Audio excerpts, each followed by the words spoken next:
15 দিনের মধ্যে নদী ও খাল দখলমুক্ত করে খাল খনন কর্মসূচি শুরু করা হবে বলে জানালেন পানি সম্পদ প্রতিমন্ত্রী ফরহাদ হোসেন আজাদ। গতকাল পঞ্চগড় সার্কিট হাউজে জেলা প্রশাসনের আয়োজনে এক আলোচনা সভায় তিনি এসব কথা বলেন শহীদ প্রেসিডেন্ট জিয়াউর রহমানের নেয়া এই উদ্যোগে আবারও চালু করা হবে।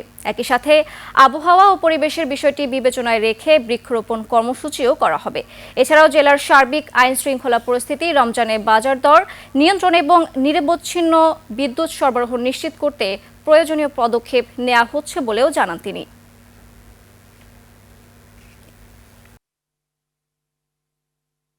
আমরা বাংলাদেশের যে কোনো জেলা থেকে আবার সেই খাল খনন শুরু করব এবং সেখানে শুধু আমাদের প্রশাসন নয়, সে সাধারণ মানুষ যে সম্পৃক্ত হয়, আরও কিছু মন্ত্রণালয় সম্পৃক্ত হয়, সেই সম্পৃক্ত করেই আমরা সেইগুলো বাস্তবায়ন করে আমরা শুধু খাল খনন নয়, আমাদের এই মন্ত্রণালয়ের মধ্যে দিয়ে আমাদের কিন্তু বৃক্ষরোপণটাও আছে।